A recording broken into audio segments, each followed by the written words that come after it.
stunting. Selamat datang dan selamat pagi kepada Bapak Nasruddin selaku Koordinator Siap Pembelajaran Direktorat Guru PAUD dan Dikmas Ditjen GTK Kementerian Pendidikan Kebudayaan. Selamat datang di virtual Zoom Bapak. Terima kasih atas kehadirannya pada pagi hari ini. Pada seluruh peserta dimohon nanti untuk dapat mengikuti kegiatan ini dengan sebaik-baiknya karena ini merupakan sumber kita yang kita tunggu-tunggu ya. Karena kemarin beliau kebetulan berhalangan tidak dapat hadir di acara hari pertama sehingga beliau hadirnya pada hari kedua kegiatan pelatihan diklat dasar stunting program penurunan dan pencegahan stunting Kabupaten Pringsewu yang diselenggarakan oleh organisasi mitra PAUDI dan EGTK Kabupaten Pringsewu.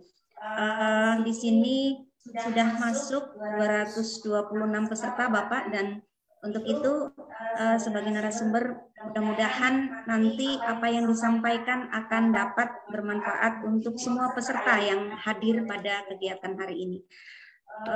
Untuk itu kepada Bapak narasumber dipersilahkan waktu dan tempatnya. Baik, makasih Bu Saryati. Assalamualaikum warahmatullahi wabarakatuh. Waalaikumsalam warahmatullahi wabarakatuh. Selamat pagi, salam sejahtera dan salam sehat untuk kita semua. Teman-teman panitia penyelenggara yang saya hormati, para peserta diklat berjenjang tingkat dasar terkait stunting yang saya banggakan. Kita syukur pada Tuhan Yang Maha Kuasa, Allah Subhanahu wa Ta'ala. Pagi hari ini kita bisa berjumpa dan saya secara pribadi mohon maaf kalau dijadwalkan hari Senin kemarin. Karena memang hari Senin itu kami wajib apel ya satu kementerian ya di seluruh Indonesia dengan UPT sehingga jadwalnya memang berbarengan, sehingga saya mohon untuk digeser pagi ini.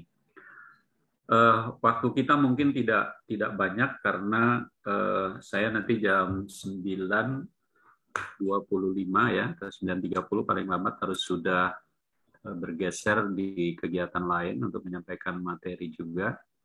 Itu mari sama-sama kita memanfaatkan waktu ini dengan sebaik-baiknya. Bunda Saryati, ini pesertanya sebanyak berapa ini? 200-an lebih ya? Hanya 253 Pak. Ini ada beberapa orang yang belum masuk, mungkin terkendala sinyal. Ya, kalau boleh tahu dibagi berapa kelas ini? Ini 2 grup WhatsApp Pak, ada 2 WAG yang tergabung. Ya, Bapak. Nanti saya akan jelaskan aturan mainnya sebenarnya di klub kita itu seperti apa gitu ya, supaya nanti teman-teman tidak salah di dalam mengimplementasikannya. Baik, panitia mohon izin share screen. Oke, saya coba. Sudah nampakkah teman-teman? Sudah Pak. Ya. Pak. Saya coba slideshow supaya lebih besar ya. Oke. Saya ingin tes dulu karena kadang-kadang nggak bergerak. Ini slide pertama. Saya coba untuk saya alihkan slide yang kedua. Nampak juga nih slide keduanya, teman-teman? Belum Pak, belum bergerak. Belum ya. Berarti nggak bisa di slideshow nih. Jadi nanti saya gunakan. Baik, jadi diklat berjenjang tingkat dasar, lanjut maupun mahir ya, itu ada satu materi yang memang harus disampaikan kepada peserta yang namanya kebijakan dan program pembinaan. Karena ini materi merupakan ruh dari apa yang kita pelajari nanti.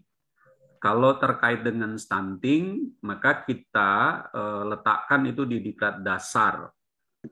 Karena di sana ada materi, ya walaupun lanjut mahir juga ada ya, tentang kesehatan dan gizi berkaitan dengan itu. Nah sekarang kita fokus dulu, bagaimana sih sebenarnya kebijakan dan program pembinaan dari pemerintah kepada para guru-guru PAUD.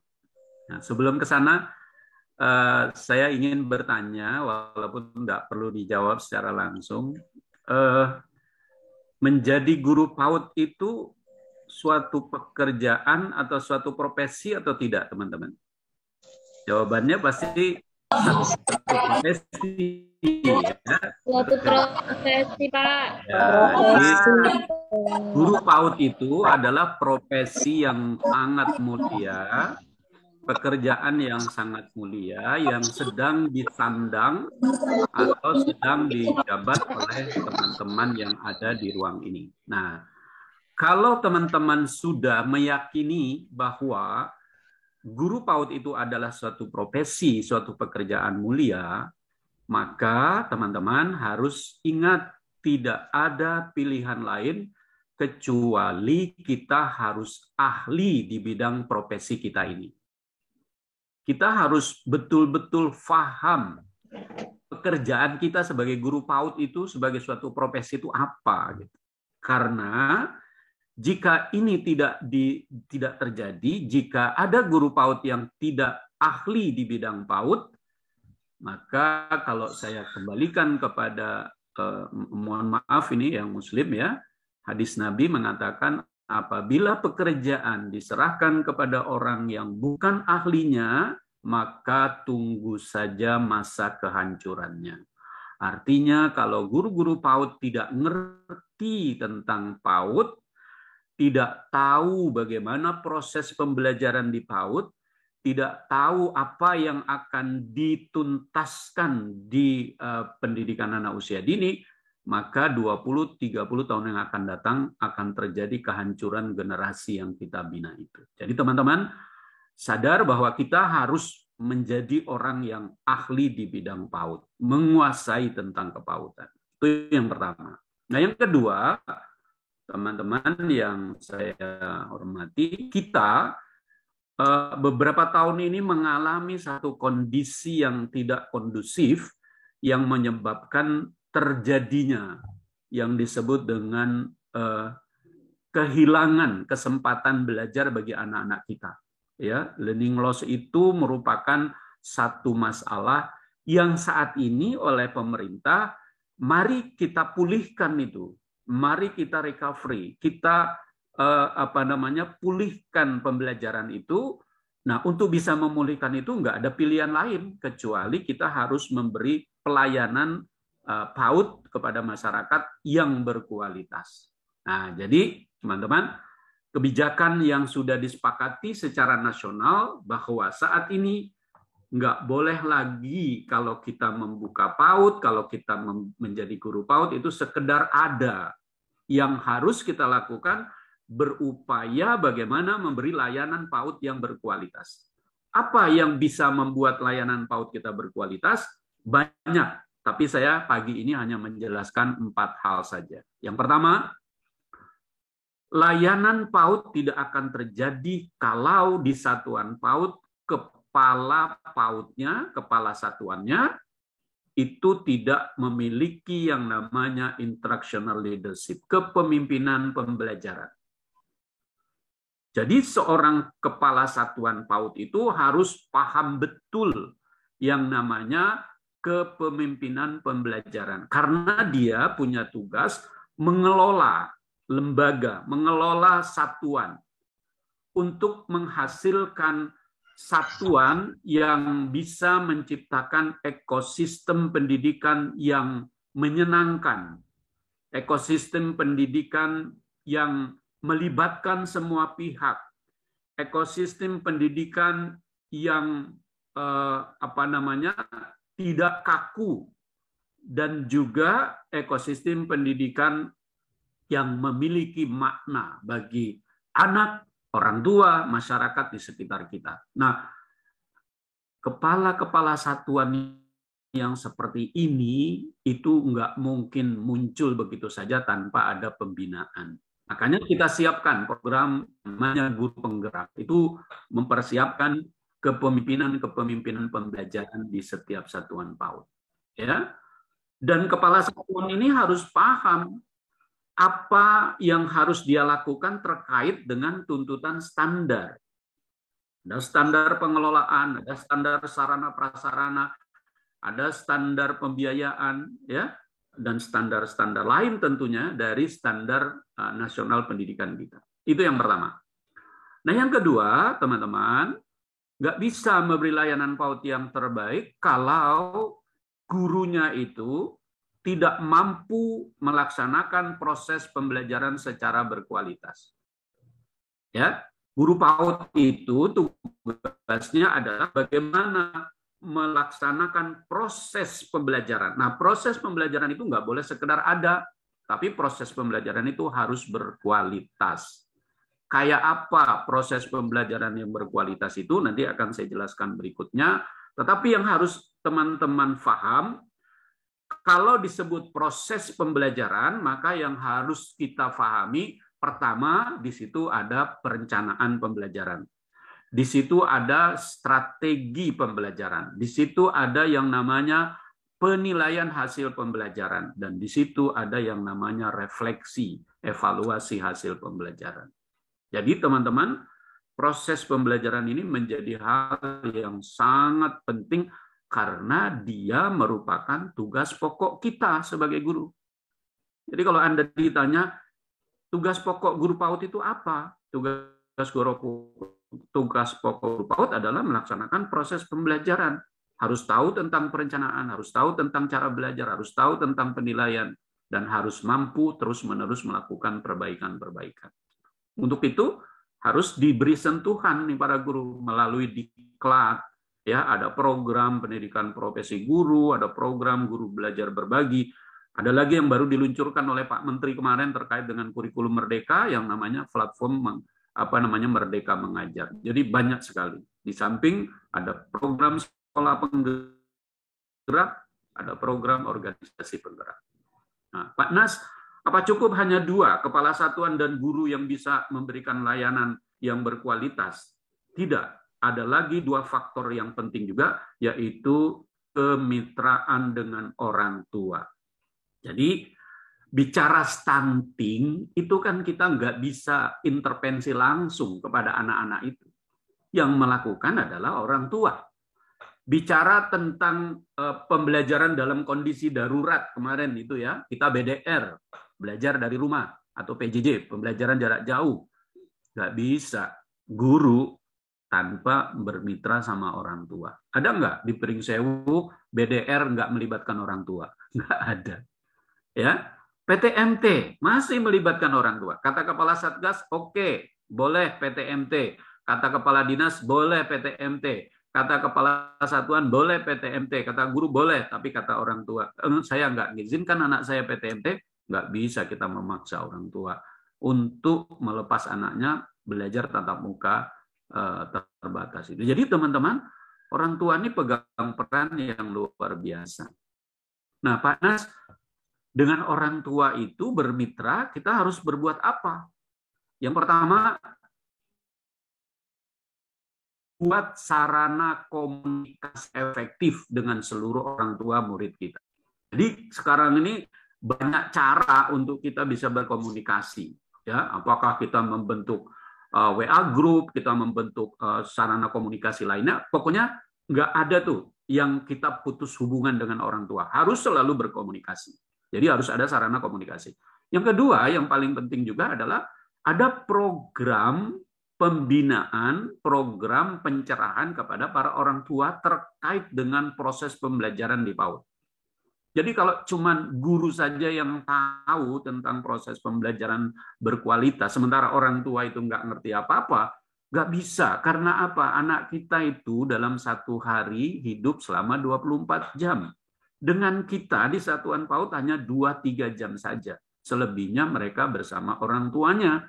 Kalau gurunya sudah memberikan stimulasi yang benar, orang tuanya nggak ngerti apa-apa tentang stimulasi PAUD, maka nggak akan bisa kita berhasil membina anak-anak kita. Termasuk bagaimana kita melakukan deteksi dini perkembangan anak kita, ya, tumbuh kembang anak kita itu yang terkait dengan stunting itu, ini harus guru diberi pemahaman. Makanya satu yang bagus, guru-guru yang berkualitas, kepala satuan yang hebat itu punya program, ya, kita sering sebut dengan istilah parenting ya, program keorangtuaan yang nanti akan bersama-sama orang tua untuk melakukan pembinaan kepada anak-anak kita.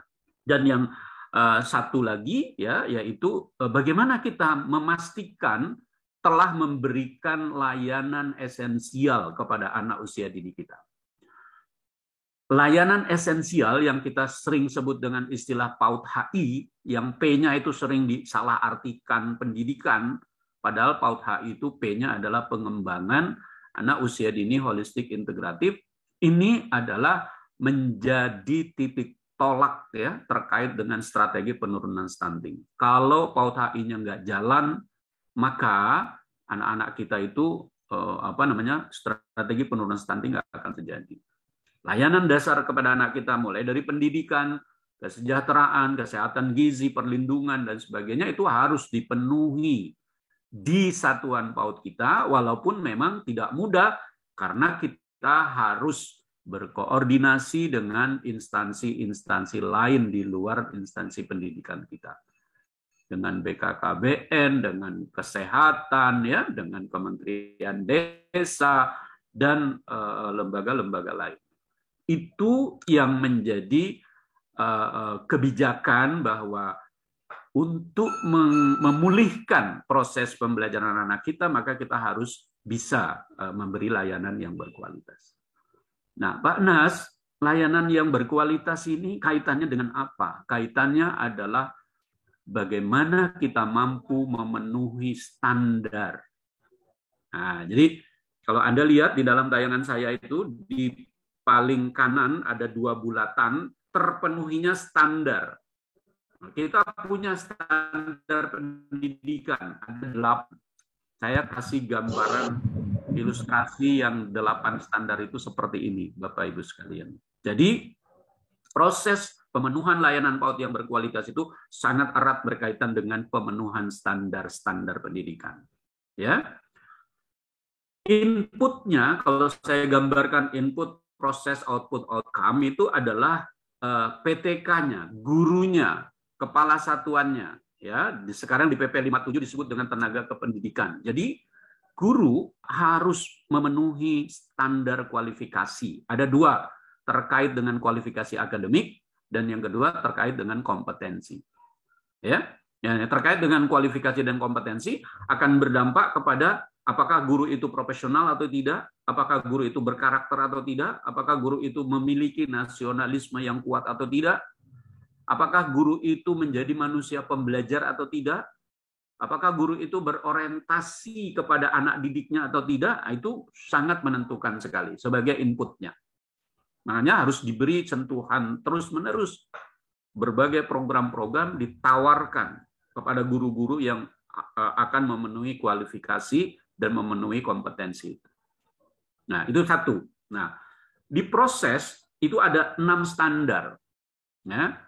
Standarnya semua ada 8. 1 di input, 6 di proses. Ya. Apa saja di situ? Yang bagian atas, pengelolaan, sarpras, pembiayaan, itu ranahnya kepala satuan. Ya. Kemudian yang di bawah, inilah yang kita sedang pelajari di Diklat Dasar ini, bagaimana guru-guru itu mampu memahami standar isi. Bagaimana guru-guru itu mampu memahami standar proses, mampu memahami standar penilaian. Ya, 10 tahun, 11 tahun yang lalu kita rancang Diklat ini untuk menyelesaikan persoalan ini karena banyak guru yang tidak paham tentang apa itu standar isi, apa itu standar proses, apa itu standar penilaian. Nah, yang di tengah itu adalah penopang kemitraan dengan orang tua dan pemenuhan layanan pengembangan anak usia dini holistik integratif. Jadi, teman-teman, yang dimaksud dengan proses pembelajaran yang berkualitas itu, 1, perencanaan itu harus efektif. Strategi pembelajaran itu harus tepat, ya. Muatan pembelajaran itu harus sesuai dengan kebutuhan anak-anak kita, dan penetapan bagaimana kita melakukan asesmen penilaian terhadap hasil pembelajaran itu juga harus sesuai dengan apa yang sedang kita amati. Nah, ini semua sekali lagi nggak bisa muncul begitu saja tanpa ada satu proses pembelajaran kepada guru-guru melalui diklat, melalui pemahaman aturan-aturan. Ya, kemarin kita baru saja ditetapkan, dikeluarkan oleh Pak Menteri ada 2 standar dari 8 standar di satuan pendidikan seluruh jenjang, termasuk PAUD, ya, yang kemarin itu ditetapkan Permendikbud nomor 5 tahun 2022 tentang standar kompetensi lulusan SKL, kalau di PAUD dikenal dengan STPPA, lalu yang nomor 7 itu adalah standar ISI. Nah, itu teman-teman harus pelajari betul tentang standar-standar itu. Nanti akan segera muncul standar proses dan standar penilaian. Ya. Baru setelah itu sedang digarap standar tenaga kependidikannya dengan kompetensi-kompetensi yang harus dimiliki oleh guru. Jadi sekali lagi, teman-teman nggak bisa membuat perencanaan yang efektif kalau misalnya di dalam proses kita menetapkan perencanaan itu nggak didahului dengan observasi pengamatan kepada anak-anak didik kita. Jadi sudah nggak eranya lagi deh guru itu menetapkan suatu tema pembelajaran katakanlah maunya guru, nggak bisa. Mau saya begini, anak-anak terserah, itu nggak bisa. Anak-anak harus kita ajak, ya, pembelajaran yang kolaboratif dan partisipatif artinya. Kolaboratif dengan guru, dengan sesama guru lain, dengan orang tua, dengan anak, ya, dan partisipatif artinya ada masukan dari anak, ada masukan dari orang tua. Apa yang harus kita berikan muatan pembelajaran. Jadi teman-teman, nanti bisa terjadi kebutuhan itu berbeda satu sama lain. Ya, itulah yang disebut dengan pembelajaran diferensiasi, yang melihat anak itu nggak akan sama rata. Ya, sama rata kemampuannya, sama rata pertumbuhannya, sama rata perkembangannya, sama rata kebutuhan permasalahannya. Nggak mungkin itu. Pasti akan ada perbedaan-perbedaan. Sehingga kita harus siap dengan strateginya nanti kalau itu berbeda, 15 anak itu bagaimana kita mensiasati. Ya. Pendekatan pembelajaran tadi yang saya katakan sesuai dengan hasil pengamatan kita dan isinya harus kita sesuaikan dengan kebutuhan. Tentunya nanti kalau sudah perencanaan, strategi dan isinya sudah kita tetapkan, asesmennya pun penilaiannya harus sesuai. Nah, nanti ukurannya kita mengatakan itu sudah berkualitas apa tidak, gampang. Lihat aja pembelajaran itu bermakna apa enggak. Tapi kata bermakna jangan dari Anda sebagai guru, harus dari orang tua, dari masyarakat. Pembelajaran itu menyenangkan apa enggak? Ya, kalau anak itu sudah bosan, tidak mau memperhatikan kita lagi, harus kita koreksi. Ada sesuatu yang kita belum sampai kepada suasana menyenangkan. Pembelajaran itu menuntut kreativitas enggak? Dinamis enggak? Ya, partisipatif enggak? Nah, yang paling utama sekali lagi saya tekankan berpusat pada anak apa tidak? Ya, berorientasi kepada apa tidak? Kalau misalnya tidak terjadi, maka belum dikatakan pembelajaran kita berkualitas. Nah, kalau 8 kan baru 7 nih. Yang satu di mana? Yang satu ada di output, ada di hasil. Namanya KL kalau SD, SMP, SMA. Kalau di PAUD namanya STPPA. Tapi STPPA sekarang jangan Anda ngebayangin kayak yang era dulu. Setiap usia anak di situ ada indikator-indikatornya yang totalnya itu ada 510 indikator. Mulai dari aspek nilai agama dan moral sampai kepada dulu masih ada seni ya. Itu enggak lagi, teman-teman. Sekarang itu STPPA itu dibungkus dengan yang namanya capaian perkembangan. Capaian perkembangan itu dirumuskan dalam bentuk narasi yang merupakan integrasi dari 3 kompetensi, 3 domain kompetensi, sikap, keterampilan, dan pengetahuan menjadi satu. Ya, itu yang harus nanti teman-teman pahami dan mungkin para pelatih nanti akan bisa menjelaskan dengan paradigma pembelajaran yang baru itu. Nah, ada outcome, Ya, outcome ini merupakan dampak dari 8 standar tadi itu, input, proses, dan output itu, yaitu lahirnya profil pelajar Pancasila. Ya, 6 profil pelajar Pancasila merupakan target yang harus kita capai di semua jenjang, di semua satuan. Teman-teman yang berbahagia, saya ingin menambahkan lagi pemahaman teman-teman yang nanti akan dielaborasi oleh proses pembelajaran di Diklat ini, yaitu bagaimana alur pembelajaran pada satuan PAUD.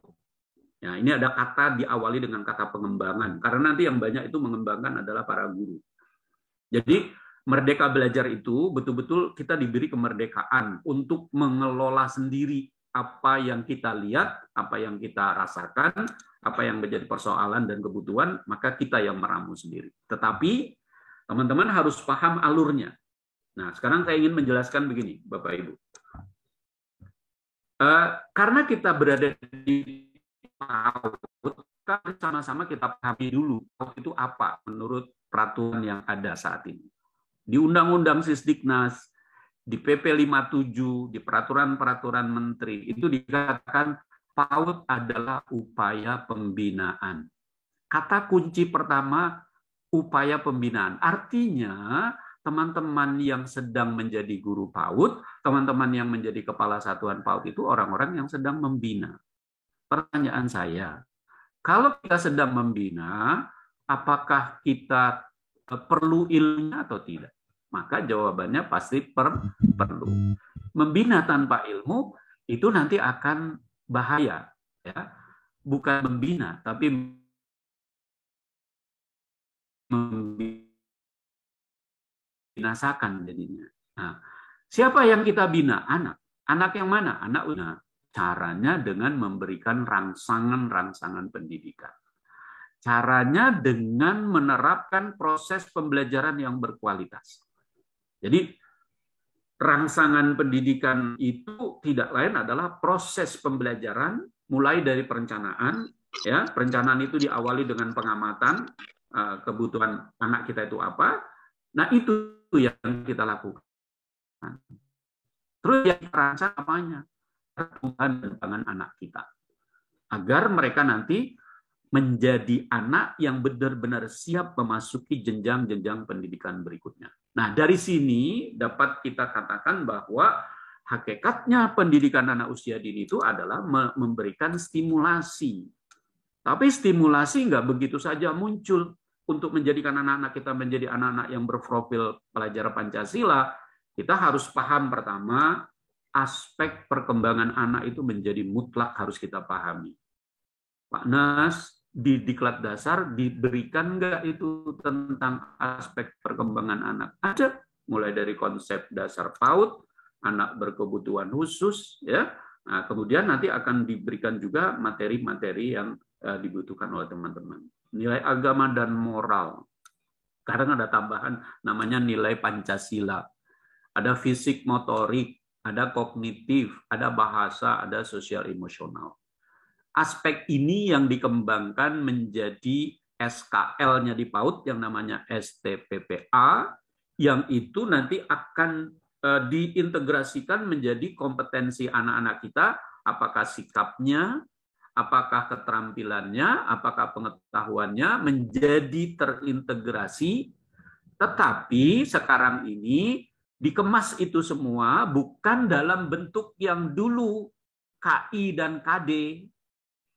KI dan KD sekarang di kurikulum Merdeka ini nggak lagi digunakan, tetapi kompetensi anak yang berupa sikap, keterampilan, dan juga pengetahuan itu dikemas dalam bentuk yang namanya capaian perkembangan.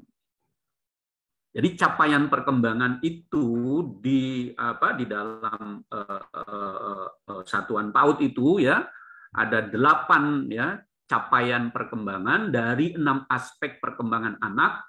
Tetapi nanti pada saat Anda mau mengolah ya di dapurnya kita menjadi perencanaan, strategi pelaksanaan itu, kita lihat apa isinya dari STPPA, dari kompetensi-kompetensi anak yang dibuat dalam deskripsi capaian perkembangan itu, di situ ada ruang lingkup materinya yang merupakan penjabaran dari 8 capaian perkembangan anak-anak kita. Pak Nas, CP itu apa? CP itu capaian perkembangan, yaitu bentuk pengintegrasian KI dan KD, yang sekarang udah nggak kita gunakan istilah itu, secara komprehensif dalam bentuk narasi yang meliputi sekumpulan kompetensi dan juga kurikulum lingkup materi. SKP karena di PAUD itu didahulukan sikap. Kalau PKS berarti pengetahuan dulu, ya, keterampilan baru sikap. Ini SKP, sikap, keterampilan, pengetahuan yang dulu KI1, KI2, KI3, KI4 dengan KD-KD-nya gitu ya. Sebenarnya sih sama aja isinya, cuman sekarang lebih disederhanakan. Lebih dibuat komprehensif supaya guru-guru itu nanti kreatif untuk mengelola, untuk mengolahnya menjadi proses pembelajaran yang berkualitas. Nah, kalau Anda nanti sudah memahami yang ditetapkan oleh pusat dalam peraturan-peraturan, makanya baca itu Permendikbud nomor 5, Permendikbud nomor 7, ya, PP nomor 57, dan seterusnya, dan nanti akan menyusul standar-standar lainnya, maka nanti teman-teman tuh akan mudah di saat sampai tugasnya satuan, mulai dari bagaimana kita menyusun kurikulum operasional sekolah, ada visi, misi, ya, dan karakter satuan PAUD kita, lalu kita menetapkan tujuan pembelajaran, ini sangat penting sekali, lalu kemudian kita menyusun rencana-rencana pembelajaran, kita menyusun strateginya, dan kita menetapkan bagaimana proses penilaiannya. Halo teman-teman, mengasihkan ini penjelasan saya atau membuat Anda menjadi bingung? Saya tidak tahu. Yang pasti saya hanya ingin mengarahkan bahwa yang Anda pelajari 9 mata diklat di dasar itu penting banget untuk memahami kebijakan-kebijakan ini. Ya. Nah, sekarang kita masuk ke diklat kita. Saya tadi mengatakan tayangan pertama, tayangan kedua, tayangan ketiga itu adalah pengantar tentang kebijakan nasional yang harus dipahami. Mohon maaf, mungkin kalau nggak dari pusat yang menyampaikan, teman-teman nggak paham nanti secara utuh kebijakan pusat sebenarnya ke depannya kayak apa. Gitu ya. Nah, sekarang kita kembali pada diklat kita. Diklat dasar stunting. Jadi diklat dasar stunting itu hakikatnya adalah diklat dasar, diklat berjenjang, tingkat dasar, hanya kita fokuskan itu ada kesehatan gizi dan pengasuhan. Nah, sekarang diklat berjenjang kita itu sebenarnya sudah berapa lama ada di Indonesia? Teman-teman, diklat berjenjang itu kami gagas sejak 2010, 2009, 2010. Pada saat itu saya mengundang para tokoh-tokoh PAUD, ya, ada dari akademisi, ada dari birokrasi, ada dari praktisi. Kita undang untuk apa? Untuk menghilangkan keresahan Pak Nas pada saat itu, karena diklat di seluruh Indonesia itu hanya menyentuh satu aspek kompetensi saja yang namanya pengetahuan. Zaman dulu ya, zaman dulu kalau yang namanya diklat PAUD itu hanya sehari, 2 hari, 3 hari selesai. Dapat sertifikat. Kalau ditanya setelah itu, Anda dapat apa? Wallahu a'lam bishawab. Nggak tahu dapat apa. Karena apa? Nggak tertata struktur materinya, nggak berkelanjutan, ya, tidak berjenjang, dan tidak menyentuh esensi kebutuhan guru itu sebenarnya apa. Nah, sehingga pada saat itu kita diskusi luar biasa. Setahun lebih kita rumuskan. Nah, sekarang sudah 2022. Kita luncurkan pertama kali 2011. Artinya sudah berapa tahun? Hampir 11 tahun. Dan bahkan teman-teman, informasi saja, mohon maaf, 2018 model diklat berjenjang ini itu diberi penghargaan oleh UNESCO melalui Hamdan Awards itu sebagai model yang terbaik dari 150 negara di dunia. Saya hadir menerima penghargaan itu di kantor pusat UNESCO di Paris, tepat pada tanggal 5 Oktober tahun 2018 di saat kita memperingati Hari Guru Internasional. Jadi teman-teman harus merasa bersyukur, merasa bangga kita punya satu model diklat yang itu diakui oleh dunia internasional. Ya. Nah, sekarang sudah 11 tahun, mau kita apakan ini? Diklat ini mau kita apakan gitu ya. Teman-teman, sekarang ini diklat berjenjang kita itu kita perluas modanya. Kalau dulu diklat berjenjang itu cuma luring saja, luringnya murni, luring murni. Nah, sekarang informasi terbaru, sekarang teman-teman boleh memilih kalau mau ikut diklat berjenjang, terlepas dari stuntingnya ya, karena ini stunting ini hanya apa ya, upaya untuk bisa mengatasi problema ini, maka kita udah punya sistem, nggak usah membentuk sistem yang baru, itu ya. Nah, jadi teman-teman boleh memilih, saya mau ikut yang luring, saya mau ikut yang kedua yang namanya daring kombinasi. Tetapi luringnya sekarang itu sudah kita tingkatkan menjadi luring tersistem. Maksudnya apa Pak Nas luring tersistem? Luring tatap mukanya langsung gitu ya di daerah masing-masing, tapi semua datanya terinput ke dalam sistem. Yang menginput siapa? Bukan peserta, tapi panitia penyelenggara. Ya, jadi nanti panitia penyelenggara melalui adminnya itu akan menginput data pesertanya, PPM-nya, PPTM-nya, kemudian hasil diklatnya itu masuk ke dalam database kami. Dan sertifikat yang akan keluar secara e-sertifikat, dan itu menjadi portofolionya para guru yang mengikuti diklat ini. Kalau daring kombinasi, maka teman-teman peserta itu harus masuk ke dalam sistem namanya LMS. Karena diklat kita itu ada 2 tahap ya teman-teman ya. Tahap 1 adalah pendalaman materi, PM, sehingga pelatihnya disebut PPM, pelatih pendalaman materi. Yang kedua tahapnya tahap tugas mandiri, TM, sehingga pembimbingnya disebut dengan PPTM, pembimbing praktek tugas mandiri. Nah, apa bedanya belajar pendalaman materi luring sama daring? Kalau luring nggak pakai LMS, nggak pakai Learning Management System. Kalau daring, Anda peserta harus punya akun SIM PKB untuk masuk ke dalam sistem LMS kita. Ya, jadi teman-teman bersyukur bahwa kita perluas modanya karena Indonesia begitu luas, Indonesia begitu beragam, maka pilihan ada di tangan teman-teman sekalian. Yang kedua, konten-kontennya kita review. Karena 10-11 tahun yang lalu tentunya sudah mengalami perubahan-perubahan sekarang. Terbukti misalnya paradigma pembelajaran baru itu harus kita lakukan perbaikan-perbaikan sehingga sekarang sudah di-review dan sudah dilengkapi dengan modul dan video-video. Ya, dulu hanya modul saja, sekarang video-videonya banyak. Ya, satu mata diklat itu satu modul bisa 10-12 video. Di diklat dasar itu ada sekitar 100-an lebih video. Lanjut juga sudah selesai, sekarang sedang digarap, mahir ya, sedang di tahap penyusunan skrip naskah video. SDM-nya kita tata, ada LPD penyelenggara, ada admin, ada pelatih PPM, ada PPTM. Itu kita tata, kita berikan penyegaran, kita berikan pembekalan, dan sistem pendataannya kita buat melalui SIM PKB, apakah itu data peserta, data pelatih, ya, data pembimbing, data penyelenggara, dan data hasil belajarnya, serta yang menjadi krusial juga adalah sertifikatnya. Ya, karena dulu waktu masih reguler, masih konvensional, sertifikat dibuat oleh penyelenggara. Kami cuma ikut tanda tangan, begitu selesai diambil lagi sama penyelenggara. Maka di direktorat nggak punya bukti sertifikat itu.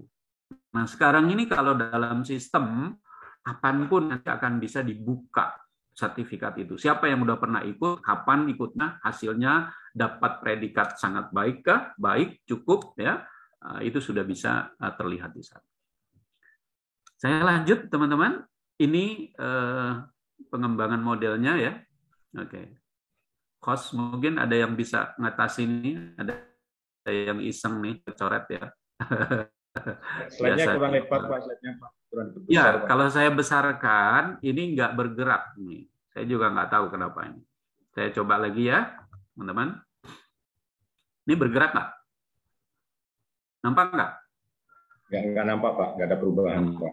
Iya, berarti nggak bisa nih. Ada problem sedikit di saya ya. Jadi teman-teman, ini pengembangan yang sudah kami bangun. Ada konten, ada LMS-nya, ada SIM PKB-nya. Yang luring pun itu tersistem, artinya masuk ke database kementerian. Pak Nas, gunanya apa sih? Gunanya teman-teman, nanti akan ada rapot pendidikan daerah. Rapot pendidikan daerah itu, guru-guru tuh harus punya portofolio, sertifikat, segala macam, supaya nanti nilai rapot daerahnya itu bagus gitu. Nah, kalau nggak ada datanya di pusat, maka pusat itu akan menilai 0, kosong. Ya. Tetapi kalau masuk, maka akan ada nilainya bagi rapot pendidikan di daerahnya masing-masing. Nah, sekarang saya ingin menggambarkan proses diklat berjenjang, mau itu stunting, mau itu yang umum, itu harus dilalui melalui 2 tahapan besar, yaitu yang namanya pendalaman materi di diklat dasar 48 JP dan yang namanya tugas mandiri 210 JP. Ada 9 mata diklat yang didalami di tahap pendalaman materi dan ada 4 mata diklat wajib yang dipraktekkan dan 1 mata diklat pilihan di saat tugas mandiri.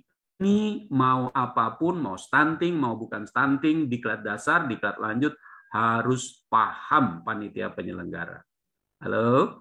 Tadi saya tanya banyak sama Bu Saryati, ada berapa pesertanya? 200-an lebih Pak Nas gitu. Dibagi berapa kelas? Hanya 2 kelas. Saya ngebayangin itu kalau 2 kelas untuk pendalaman materi ada 9 mata diklat, betapa sulitnya teman-teman akan menjadi peserta yang paham. Karena apa? Karena semakin banyak jumlah dalam 1 kelas itu semakin tidak efektif. Nah, saya saran, apalagi ini kan secara virtual ya, luringnya tapi secara virtual. Ini bukan daring. Ya, jadi teman-teman harus tahu yang namanya daring itu belajarnya pakai LMS. Kita nggak belajar pakai LMS, kita belajarnya langsung. Ada pelatihnya, tapi kita nggak ketemu tatap muka, kita melalui virtual. Ini kan dilakukan secara virtual terus-menerus kan, 9 mata diklat itu selama sekian 48 jam itu. Jadi mohon barangkali nanti kalau boleh ya saya sarankan dibagi saja ke dalam kelompok-kelompok kecil ya supaya nanti efektif gitu. Karena 9 mata diklat dengan durasi 48 JP itu nggak mudah kalau dalam kelas yang besar. Ya, makanya dalam aturan pedoman kita, juknis kita itu kelas itu jumlah pesertanya 20 sampai 40 maksimal. Nah, bahkan nanti pada saat tugas mandiri kita perkecil lagi hanya 10 per kelompok-kelompoknya ya. Kalau di pendalaman materi itu tadi 20 sampai 40, tetapi begitu sudah masuk ke tugas mandiri kita pecah-pecah lagi menjadi kelompok-kelompok kecil karena dia harus dibimbing secara efektif oleh para PPTN. Inilah teman-teman yang kita harapkan dari panitia penyelenggara, tidak karena kalau nanti sampai besar itu bukan diklat namanya, itu namanya webinar, itu namanya penataran gitu ya. Kalau ini diklat nih, diklat ini yang kita inginkan itu adalah mendalami ya. Nah, pada saat teman-teman melakukan pendalaman materi yang 48 JP itu belum bisa lanjut ke tahap tugas mandiri 210 JP sebelum teman-teman peserta itu melampaui nilai passing grade yaitu 70 nilainya.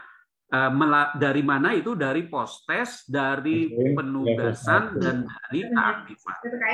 Jadi teman-teman, kalau yang dimaksud dengan passing grade nilai pendalaman materi itu bukan cuma dari post-test, karena ada penugasan-penugasan selama 48 JP dari 9 mata diklat.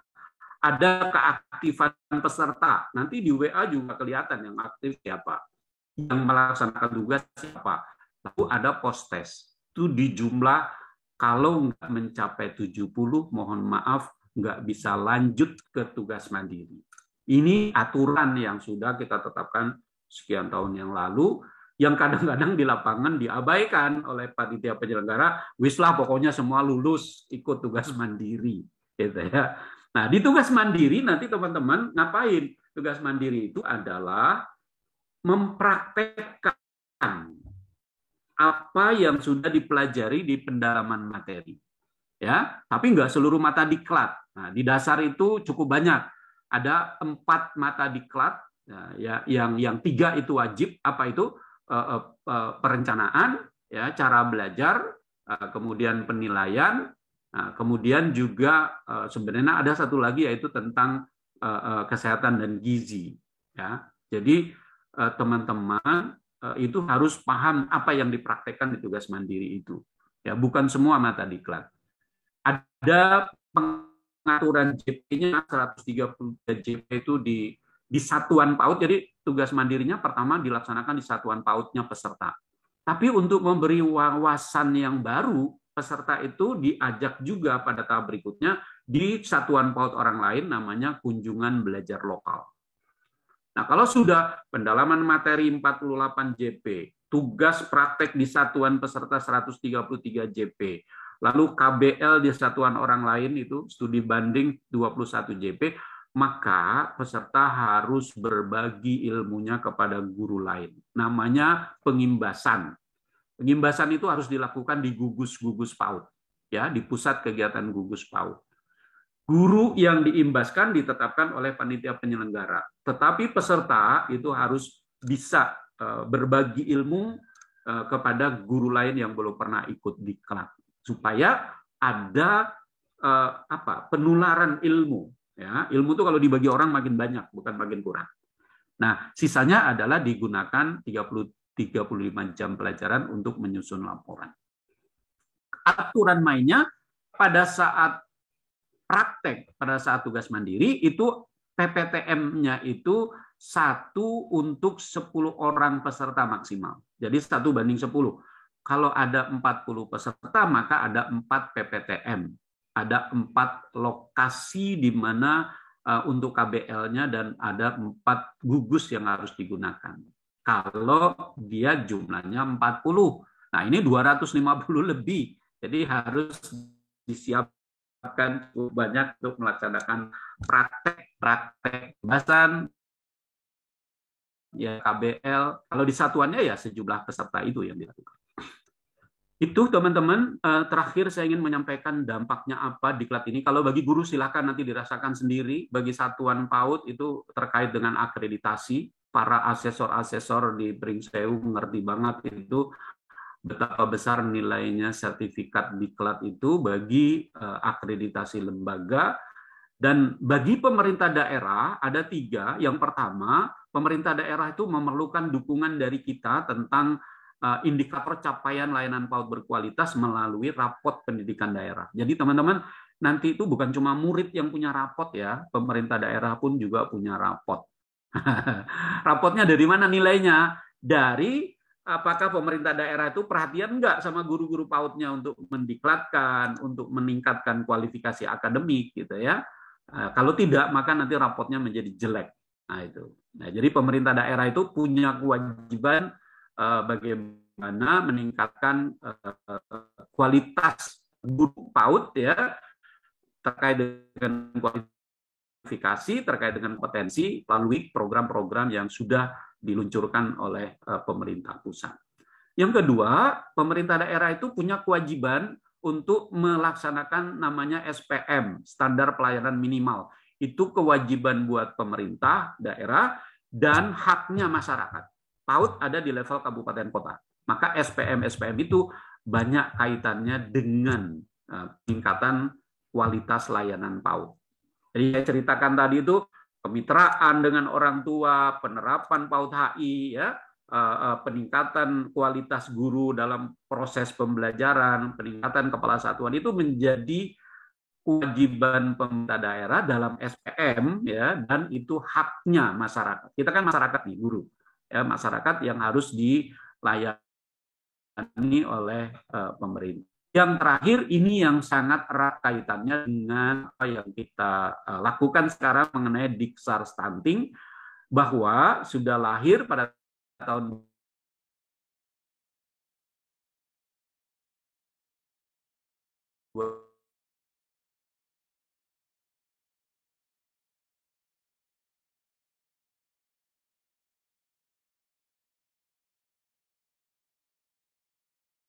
Perpres nomor 7 kota memiliki 20 tenaga pelatih diklat berjenjang tingkat dasar, ya, dan pelatih-pelatih ini nanti akan melaksanakan pada poin nomor 2 bahwa setiap desa, setiap kelurahan yang punya guru PAUD, itu guru PAUD-nya harus diberikan pendidikan dan pelatihan. Jadi kalau sekarang ini sedang melaksanakan diklatnya, nanti harus juga dilihat di berapa para pelatih-pelatihnya. Kalau nanti nggak mencapai angka yang ditetapkan oleh Perpres ini, maka pemerintah yang menegur nggak presiden langsung, tapi Menteri Dalam Negeri, dan seterusnya. Lalu poin nomor 3-nya, berapa lembaga-lembaga PAUD, satuan-satuan PAUD yang sudah menerapkan tadi yang saya sudah ceritakan di awal, yaitu pengembangan anak usia dini holistik integratif. 5 layanan dasar, apakah diklat dasar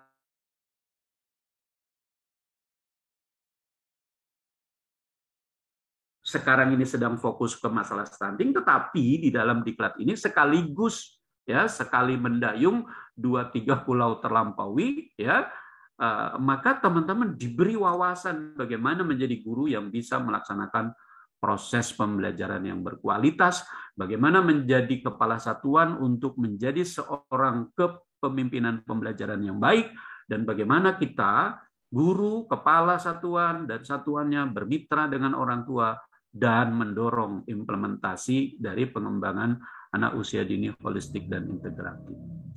Itu saja, Bu Suryati, yang bisa saya sajikan dalam kesempatan ini.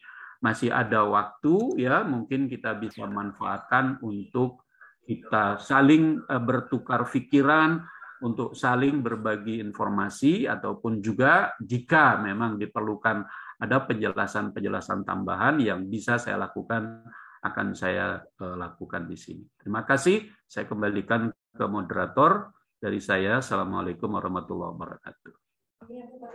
Waalaikumsalam warahmatullahi wabarakatuh. Terima kasih, penjelasan yang sangat menarik sekali dari narasumber kita pada kesempatan hari ini, dari Bapak Nasruddin yang mewakili dari Direktur PAUD, ya. Untuk itu mungkin dipersilahkan kepada para peserta diklat untuk mengajukan pertanyaan, untuk raise hand ataupun melalui chat room, karena ternyata setelah disimak, ya, Bapak Ibu, banyak sekali hal-hal yang memang menjadi kita untuk lebih maju ke depannya, dan ada beberapa hal-hal yang mungkin belum kita pahami semuanya. Jadi dipersilakan untuk selagi Bapak Nasruddin masih bergabung dengan kita untuk mengajukan pertanyaan-pertanyaan. Selamat datang kepada Bunda PAUD Kabupaten Pringsewu yang juga telah bergabung di ruang virtual Zoom ini. Selamat pagi dan semoga selalu sehat. Halo Ibu Hajah Nurrohmah Sujadi, apakah bisa mendengar suara saya?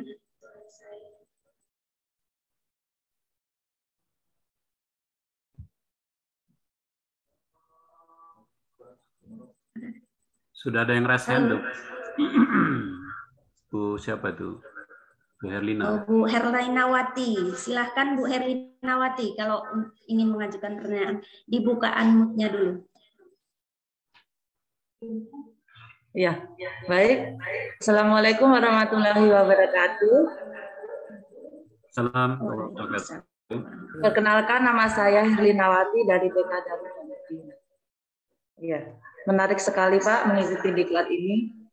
Kebetulan saya udah ikut diklat dasar kemarin dan ikut PJW stunting. Ini pertanyaannya agak melenceng sedikit ya Pak. kemarin saya juga ikut ini menjadi PPTM di dasar. Ini pertanyaannya mewakili untuk kepala-kepala TK ini Pak, agak galau. Kemarin ada surat edaran yang turun untuk PPG itu, kami senang banget, bahagia banget waktu itu Pak, karena linear sudah, masa jabatan sudah. Dan waktu udah cut off data itu ternyata setelah tanggal 30 itu kita lihat SIM KB semua Pak, SIM PKB itu. Dan ternyata ada peraturan lagi Pak, nggak tahu itu kenapa kok peraturannya itu tidak bareng dengan SE yang turun itu. Kami tanyakan, emang kepala sekolah tahun ini nggak bisa ikut PPG ya Pak? Dan terus terang kami kepala sekolah semua jadi galau ini Pak. Kalau boleh tahu peraturannya dalam bentuk apa Bu yang tidak membolehkan itu? Dalam bentuk kayak cuma itu Pak, bukan edaran resmi Pak. Makanya itu kami itu ternyata tapi kepala sekolah semua belum ada panggilan semua Pak. Bukan termasuk semua. Ya, oke. Itu Bu? Iya, terima kasih Pak. Assalamualaikum. Iya, assalamualaikum warahmatullahi wabarakatuh. Kita lanjut dulu ya, kita tampung ya. Ini ada Bu Ria, ada Bu siapa lagi nih, Bu Dewi ya. Iya, betul Pak. Ya. Silakan untuk Bu Ria Agustina dari PAUD SPS Anandaya. Ya Pak, jadi begini Pak, yang ingin saya tanyakan. Tadi kan dalam STPPA itu dibungkus dengan capaian perkembangan dalam bentuk 3 narasi dominasi, yaitu sikap, keterampilan, dan pengetahuan. Sementara kalau untuk anak-anak yang berkebutuhan khusus itu pencapaian perkembangannya itu haruskah dipisahkan dari kelas anak-anak yang nol atau yang ya Pak istilahnya yang nggak berkebutuhan gitu loh Pak. Kan ada tuh Pak, misalnya kan satu kelas itu ada anak yang nggak bisa ngomong gitu loh Pak. Istilahnya apa Pak? Tunawicara. Ya, tunawicara itu kan pasti kita susah tuh Pak berkomunikasinya. Nah itu tuh bagaimana Pak? Apakah harus dipisah? Lalu sebagai pendidik saya itu harus menstimulasi dia itu seperti apa caranya atau gimana gitu loh Pak? Mohon penjelasannya Pak. Ya. Supaya pencapaian itu perkembangannya itu maksimal gitu loh Pak. Terima kasih Bu Ria. Ya, sama-sama Pak. Bu Dewi. Satu pertanyaan lagi ya Pak ya, kita tutup. Dari Ibu Dewi Nita, PAUD Harapan Bangsa. Silakan. Ya, Assalamualaikum warahmatullahi wabarakatuh. Saya ini Dewi dari PAUD Harapan Bangsa. Mohon maaf Ibu Sari, itu pertanyaan saya sudah didahului sama Ibu yang barusan ini. Oke. Saya pun ada yang seperti itu anaknya. Ya. Ini di ruang chat room. Untuk yang di chat room, apakah pernah ada pemahaman bahwa yang sudah S1 ataupun yang sudah sertifikasi itu tidak perlu mengikuti diklat dasar lagi? Nah ini yang di ruang chat room Pak.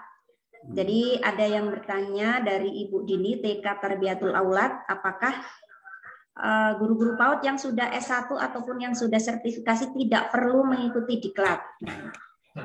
Jadi cukup 3 dulu pertanyaan ya untuk kita buka sesi pertama. Baik. Selanjutnya silakan Bapak Nasruddin. Baik, makasih ya, luar biasa ini pertanyaannya banyak sekali. Yang pertama saya Bu Herlina dan teman-teman sekalian, di Direktorat Jenderal kami di GTK, itu Direktorat Jenderalnya itu ya, unit utamanya namanya, itu ada berbagai direktorat.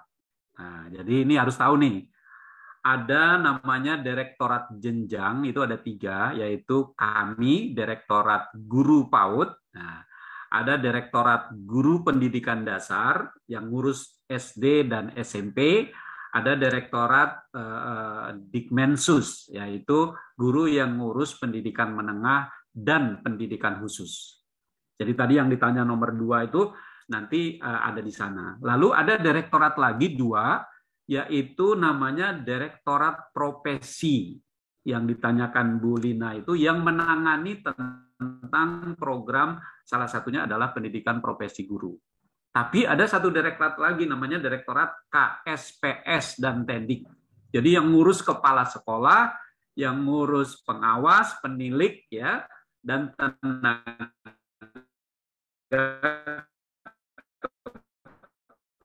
pendidikan lainnya. Jadi kalau Pak Nas, tapi saya mewakili Direktorat Jenderal GTK, apa yang ditanya Bu Lina ya harus saya respon. Paling tidak nanti saya akan bertanya kepada Pak Temu, ya, direkturnya di profesi, yang tadi nggak tahu Pak itu peraturannya dari mana gitu ya, bahwa kepala sekolah tidak bisa gitu. Nah sekarang mari kita dudukan secara logikanya begini. PPG itu pendidikan profesi guru. Pendidikan profesi guru. Tetapi saya harus sampaikan, mohon maaf di forum ini, Bu Saryati, supaya nanti jangan ada salah paham. PPG berdasarkan Undang-Undang Nomor 14 itu dikunci hanya untuk guru di PAUD jalur formal, TK, RA, ya, yang di Kemenak. Jadi yang namanya sertifikasi itu buat siapa? Buat guru. Nah, sekarang kepala satuan, kepala sekolah itu siapa? Kepala sekolah itu guru yang diberi tugas. Namanya sekarang bukan tugas tambahan ya, Bu Lina ya. Jangan nanti, kalau dulu kan guru yang diberi tugas tambahan gitu ya. Padahal tugas tambahannya yang lebih banyak daripada tugas utamanya gitu ya. Sekarang ini namanya guru yang diberi tugas. Nah, artinya nggak ada tuh aturan bahwa yang namanya kepala satuan nggak boleh ikut PPG. Wong dia itu guru, cuman dia sekarang ini diberi tugas. Kayak saya nih, misalnya nih, saya ini jabatannya PTP, namanya Pengembang Teknologi Pembelajaran. Ya, tingkat jabatannya ahli media. Itu jabatan saya. Kalau ibu guru, tapi saya diberi tugas oleh pimpinan sebagai koordinator transformasi pembelajaran. Ya. Nah, sekarang tugas saya sebagai PTP harus saya laksanakan, tugas saya sebagai koordinator juga harus saya laksanakan. Jadi, Bu Erlina, saya nggak paham nih kalau ada aturan. Atau aturan itu sementara ini karena masalah kuota. Kan ada kuotanya tuh, kalau mau ikut PPG kan, setiap daerah itu diberikan kuota, artinya tidak boleh melampaui dari kuota-kuota yang ada gitu. Tapi saya harus jujur mengatakan, saya harus bertanya kepada ahlinya di Direktorat Profesi, karena nanti kalau saya jawab nanti itu salah, saya nanti diklaim oleh teman-teman, Pak Nas kok nggak punya kewenangan, itu salah. Jadi ini catatan buat saya. Mungkin saya harus tanya nanti dengan direkturnya, Pak Temu, ataupun koordinator yang menangani itu, apa yang dimaksud dengan peraturan di mana kepala sekolahnya belum bisa ikut pada periode sekarang ini. Ya, itu ya, Bu Lina ya. Mohon mungkin ditahan dulu, nanti kita bisa berkomunikasi lagi. Yang kedua dari Bu Ria. Bu Ria, nanti ada materi namanya ABK, tentang anak berkebutuhan khusus. Jadi saya nggak akan menjawab secara teknis nih Bu Ria nih, karena nanti PR buat Ibu pada saat materi ABK itu tanya sebanyak-banyaknya tentang apa yang Ibu persoalkan. Tapi yang ingin saya kasih gambaran secara umum gini, layanan kepada anak-anak kita kalau itu seluruh anaknya adalah ABK, itu yang disebut dengan pendidikan luar biasa, PLB. Tapi kalau ada satu saja, dua saja anak yang ABK, lalu bergabung dengan anak-anak yang tidak ABK, maka itu yang kita sebut dengan PAUD inklusi. Nah, Ibu ini bagian dari PAUD itu, PAUD inklusi itu. Jadi tidak spesifik menjadi pendidikan luar biasa sebagai satuan PLB, tidak. Karena sebagian besar yang lain, anak-anak yang Ibu layani, anak-anak yang bukan anak berkebutuhan khusus. Tidak cuma tadi yang Ibu katakan tunawicara, bisa juga anaknya kayaknya biasa nih sama, tapi dia autis, gitu ya, autism yang dan juga mungkin ada kebutuhan-kebutuhan khusus lainnya gitu. Nah, bagaimana nih memberlakukan di PAUD inklusif ya? Kemarin itu teman kami di Direktorat Dikmensus sebenarnya sudah membuka diklat secara daring ya di dalam platform Guru Belajar dan Berbagi ya, bagaimana memberi layanan dari semua jenjang tentang pendidikan inklusif itu. Nah, nanti tolong diperdalam di saat materi ABK oleh para narasumber ya. Ibu kan tanyakan apakah harus dipisahkan anak itu ataukah standarnya nanti berbeda dan lain sebagainya. Dalam aturan mainnya Ibu boleh baca nanti ya, Bunda, di dalam Permen nomor 5, di dalam Permen nomor 7, itu ada Bu secara spesifik yang anak berkebutuhan khusus standarnya itu. Baik SKL-nya, ya, STTPA-nya, maupun di standar isinya.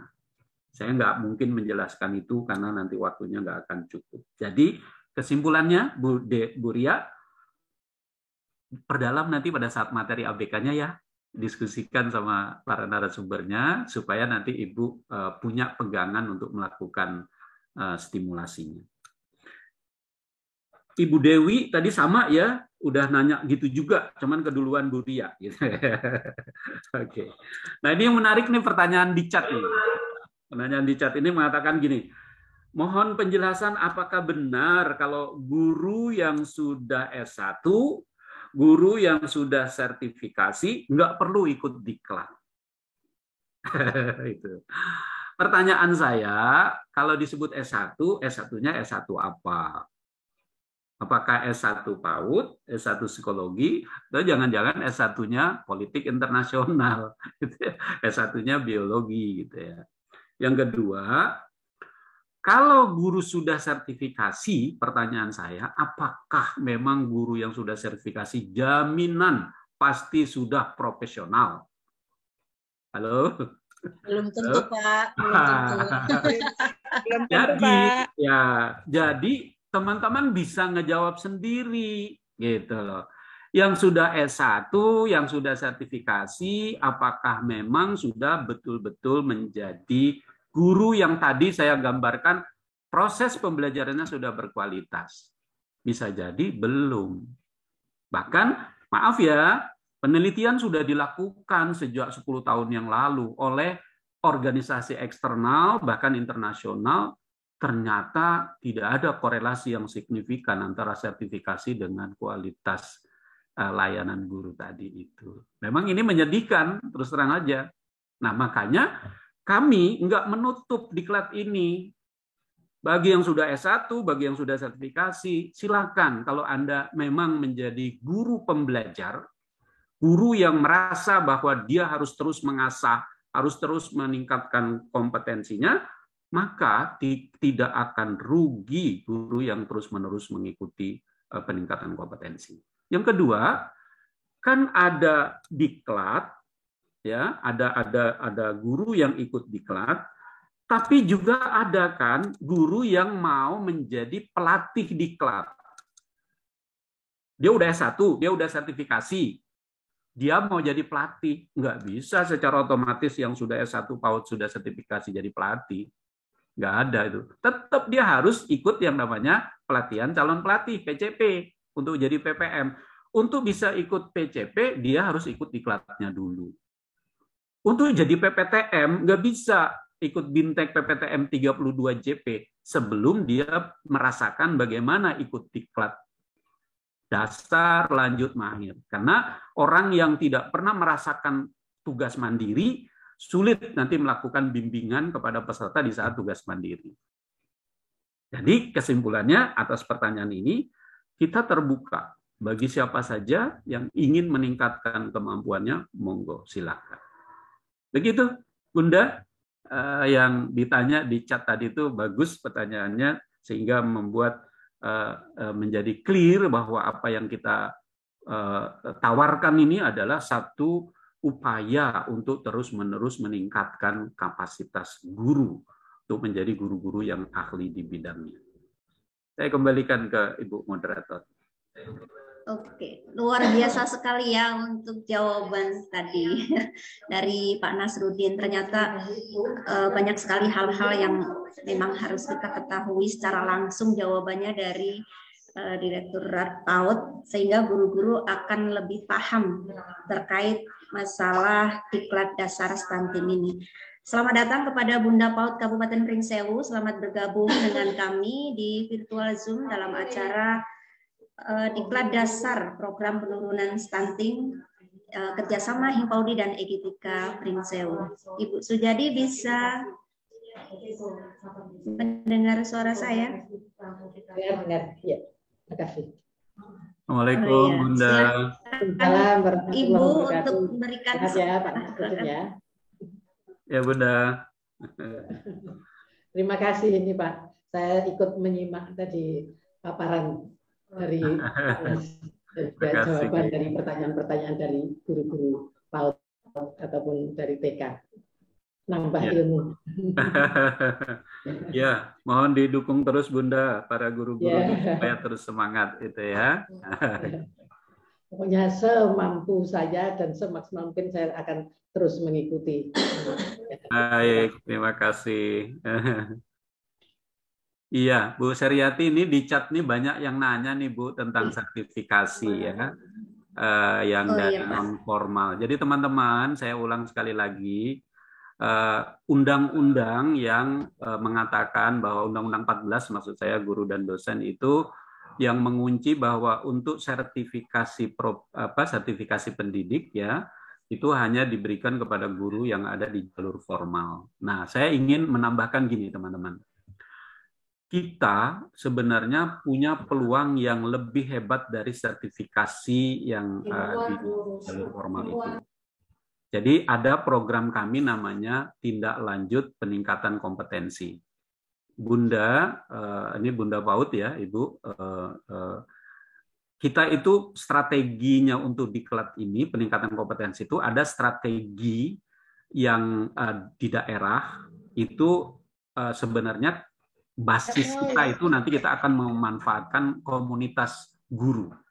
Kita punya gugus Bunda, kita punya pusat kegiatan gugus. Itu harus dihidupkan betul itu di Pringsewu karena kekuatan kita itu di daerah ada di situ. Di Pringsewu kalau nggak salah ada SKB juga ya, Sanggar Kegiatan Belajar ya. Nah itu juga harus kita bangkitkan lagi, kita hidupkan lagi karena kita ada kekuatan situ. Kekuatan kita yang kedua ada di organisasi mitra. Sekarang ini kan bekerja sama Himpaudi, GTKI ya. Itu satu kekuatan kita. Nah sekarang saya ingin menjelaskan gini, tindak lanjut dari peningkatan kompetensi itu sebenarnya ada yang menguntungkan guru, menguntungkan pemerintah daerah. Apa itu? Kalau kita ingin tindak lanjutnya untuk meningkatkan kualifikasi, itu melalui yang namanya RPL, Rekognisi Pembelajaran Lampau. Nah, cuma saya tidak tahu di Lampung, khususnya di Pringsewu, apakah ada perguruan tinggi yang membuka program RPL. Tetapi ada yang kedua, RPL itu bukan untuk melanjutkan kualifikasi akademik, tetapi ingin memperoleh yang namanya sertifikat profesi. Itu bersama namanya LSP, Lembaga Sertifikasi Profesi. Apa perbedaan sertifikasi melalui PPG dengan sertifikat profesi melalui LSP? Kalau yang PPG, Bunda, hanya berlaku di dalam negeri, hanya di Indonesia.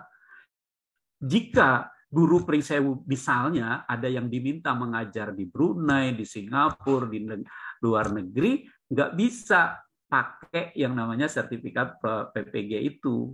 Yang bisa adalah sertifikat profesi yang dikeluarkan oleh LSP. Ya, itu lembaga sertifikat profesi dari Kementerian Tenaga Kerja.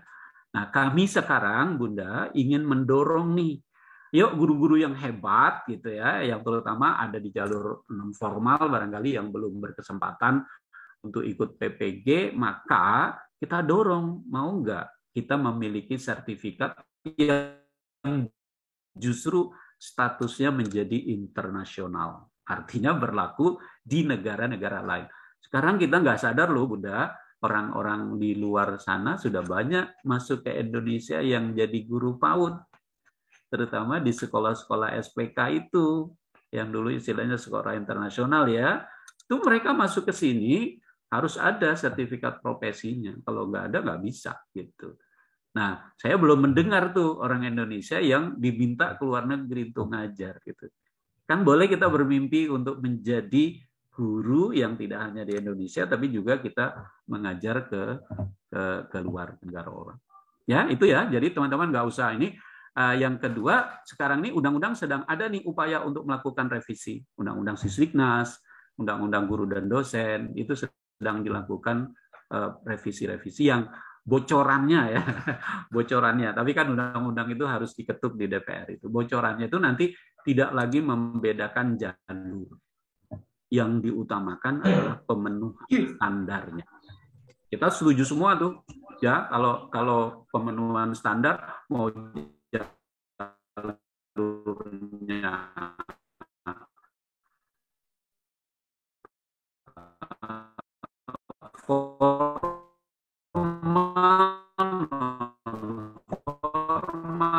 informal itu pokoknya yang penting penuhi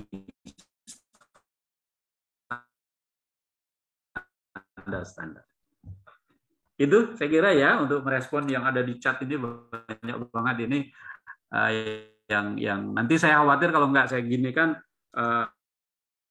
Makanya kami kalau dari kementerian sudah punya regulasi-regulasi yang baru kaitannya penghargaan atau reward untuk pendidik non formal, yaitu memang akan kami tunggu mungkin itu Pak, karena dan kami juga dari dinas kalau memang ada angin segar kemudian berita-berita regulasi yang baru, kami juga akan segera menindaklanjuti gitu Pak. Bapak nanti boleh Pak diunduh tentang RPL. RPL itu memang dikeluarkan oleh Dikti dulu Pak ya. Sekarang udah bergabung sama kita ya Pak ya.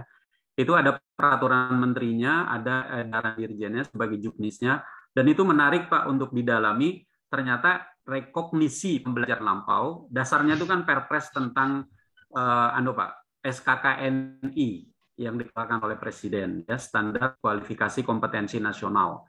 Jadi di situ ada 2 jalurnya Pak untuk ikut RPL itu. Kalau guru yang mau melanjutkan pendidikannya itu ke LPTK, tapi kalau guru yang inginnya dia punya sertifikat profesi, karena kan tadi di awal saya tanya, ini guru PAUD ini profesi apa bukan? Kata teman-teman profesi Pak, ini pekerjaan. Oke, kalau pekerjaan harus ahli kita di bidang itu, kalau enggak nanti hancur gitu. Nah, sekarang kita tunjukkan kalau ternyata nggak mandang jalur itu Pak melalui LSP. LSP itu berwenangnya di bawah Kementerian Tenaga Kerja ya Pak. Dan itu terbuka, sangat terbuka. Artinya siapa saja boleh mengajukan untuk mengikuti proses sertifikasi profesi. Itu berlaku internasional. Ya. Jadi lebih tinggi daripada yang ada di melalui proses PPG yang hanya berlaku di internal kita saja gitu ya. Saya bukan mengecilkan sertifikasi, bukan, tetapi ingin memberi wawasan kepada teman-teman yang di jalur non formal, jangan berkecil hati bahwa sebenarnya kita bisa melebihi dari apa. Tapi bedanya Pak, kalau sertifikasi profesi itu ketat dan memang betul-betul orang itu profesional. Karena apa? Pada saat dia akan menjadi guru di negara lain, wah itu pasti akan dituntut profesionalismenya itu, profesionalitasnya tinggi. Beda, maaf ya, kalau kita kan begitu udah lulus, ada buktinya langsung dapat tunjangan profesi, sesudah itu berada pada zona aman, udah nggak mau meningkatkan lagi kapasitasnya, itu yang bahaya. Ya, wes pokoknya saya nyelamatkan tunjangan saya, jangan sampai putus. Bapak gitu Pak. Oh itu akhirnya nggak menjadi profesional gitu. Makanya tadi saya tanya, apakah yang sudah sertifikasi itu sudah jamin akan menjadi profesional itu. Bunda Yanda, itu barangkali ya, karena waktu juga saya memang harus Ali nanti masih ada waktu sekitar 5 menit lagi. Jika memang masih ada yang ingin bertanya, belum nanti saya mungkin perlu sedikit closing statement, Bu Saryati. Saya kembalikan ke Bu moderator. Ini pertanyaan terakhir mungkin ya Pak ya. Untuk yang dari guru-guru PAUD nih, yang kualifikasinya belum S1, masih setara SMA. Nah, ini bagaimana untuk kedepannya, apakah harus kuliah S1 atau stuck di tempat hanya dengan mengikuti kompetensi seperti ini, diklat saja? Karena memang kalau menurut undang-undang sudah kita ketahui bersama bahwasanya guru memang harus berkualifikasi S1. Tetapi mungkin di sini kebanyakan guru-guru PAUD banyak juga yang belum memiliki standarisasi S1 sehingga mereka hanya memiliki kesempatan untuk mengikuti diklat yang diselenggarakan baik secara mandiri ataupun melalui bantuan pemerintah. Mudah-mudahan mungkin ada kelonggaran, mereka harap seperti itu walaupun sudah mengatakan bahwasanya guru. Oke. Baik, saya respon ya langsung ya. Jadi teman-teman, standar tenaga kependidikan kita itu sudah sangat clear ya. Di dalam PP, di dalam undang-undang itu mengatakan standarnya satu kualifikasi minimal S1. Kalau di PAUD itu S1 PAUD atau psikologi atau yang relevan lainnya. Yang kedua adalah standar kompetensi. Nah, sekarang pertanyaannya, apakah saya yang belum S1 ini cukup hanya ikut kompetensi saja? Tidak bisa, tetap harus memperoleh kualifikasi. Tetapi kita cari cara yang lebih cepat, yaitu melalui RPL, rekognisi pembelajaran lampau. Saya ambil contoh ya,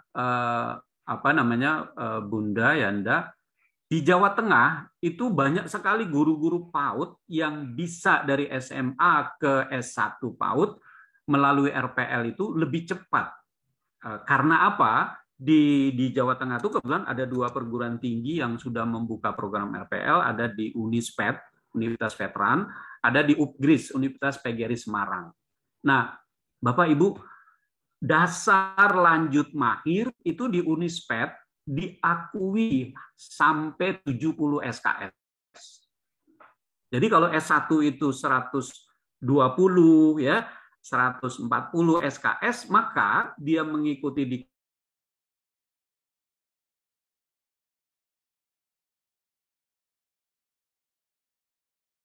itu sudah separuh jalan. Tinggal pagi, maka dia mengikuti saya masih sampai jenjang ada diklat teknis inovasi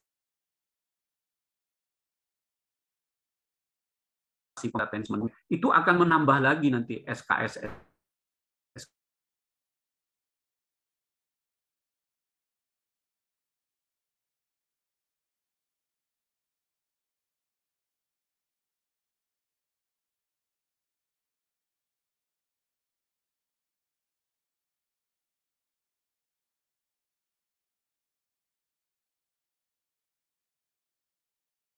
Ada popjarnya. Saya tanya dulu LPTK-nya. Kalau nggak ada di LPTK-nya, maka melalui UT. Ya, melalui UT itu udah lama itu. Dan itu banyak sekali yang membantu percepatan. Nah, nanti pemerintah daerah itu kalau ingin rapotnya bagus, boleh loh mendorong untuk memberikan semacam bantuan, lalu bekerja sama dengan UPJJ yang ada di Pringsewu. Kalau UT kan ada UPJJ-nya ya, Bunda Saryati ya. Guru-guru PAUD tuh banyak loh yang jadi tutor UT itu ya. Itu dia membantu mengajar di sana. Nanti buat kerjasama untuk menuntaskan guru-guru di Pringsewu ini yang semangat untuk kualifikasi ya. Tapi siapkan dulu tuh istilahnya modalnya dalam bentuk RPL tadi itu. Artinya pembelajaran diklat-diklat yang sudah dilakukan. Gitu, Bu Saryati. Jadi mungkin ini Pak Nasruddin, kalau dulu pihak Unila memang mengakomodir pengalaman mengajar kerja guru, kemudian nanti dihitung diakumulatifkan SKS melalui program kalau nggak salah itu namanya PPKB dulu. Ya. Pak. Tapi nampaknya program itu sudah habis, makanya ketika Bapak memberikan informasi seperti ini nanti akan kami pelajari kembali, Pak. Ya. Agar pendidik-pendidik PAUD masa pertama yang mungkin banyak sertifikat diklat, sehingga kalau harus menempuh jenjang S1 ada pengakuan masa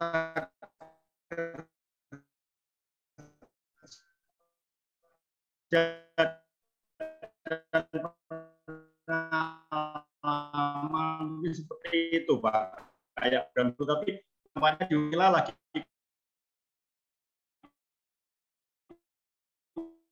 pusing ini kami Pak.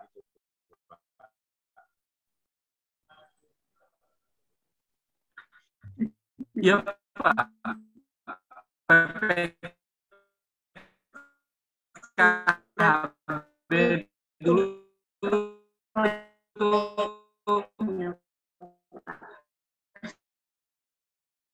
PPKHB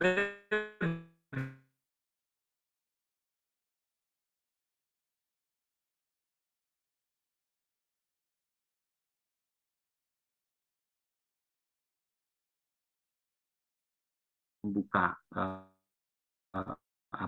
program keberpihakan kepada guru-guru yang ingin meningkatkan kualitasnya itu. Bunda Yan